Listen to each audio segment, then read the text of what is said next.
Salut, moi c'est Eric, je suis préparateur physique. J'ai travaillé pendant 10 ans pour le club de basket de Strasbourg. J'ai accompagné des joueurs comme Franck Nilikina et comme Axel Toupane dans le développement de leur performance physique. Aujourd'hui, je te propose de travailler sur l'Eurostep. On va le voir en 3 étapes, puis une mise en application. Alors le premier exercice, ça va être un travail de fente en isométrie où on va rester à l'immobile au niveau des membres inférieurs pendant 30 secondes. Ok, alors tu dois former un angle de 90 degrés au niveau de la cheville et au niveau du genou, que ce soit la jambe avant et la jambe arrière. Donc tu vas fléchir un peu plus ta cheville arrière, voilà, très bien, et tu vas simplement décoller le genou arrière. Voilà, ok. Et de cette position-là, tu vas très lentement pivoter vers moi, voilà, tendre le bras, revenir et pivoter de l'autre côté, tendre les bras et revenir, ok, et ça pendant 30 secondes. Très bien. Fais bien attention à garder le bassin bien rétroversé. Et on va être bien. Très bien.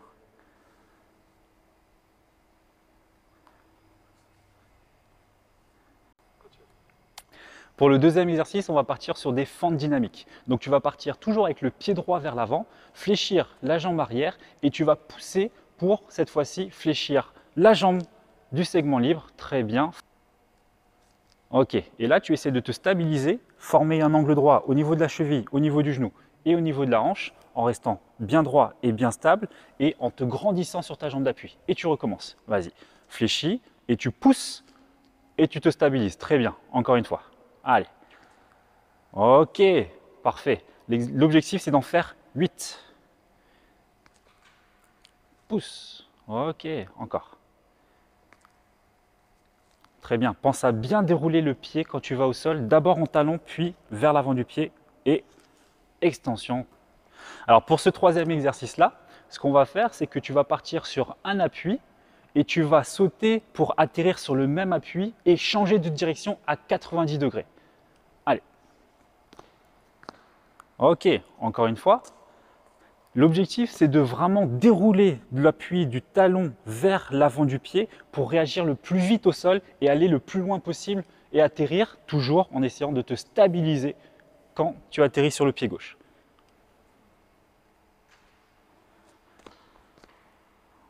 Ok. Tu vas le faire, tu vas aller encore plus loin et fléchir quand tu atterris. Hop, et fléchis.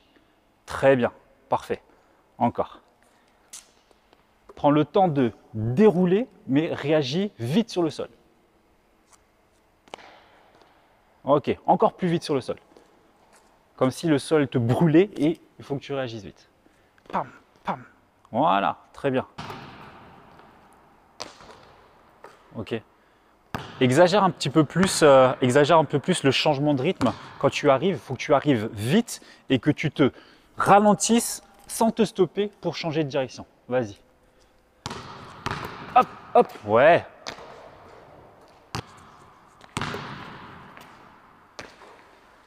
Ok.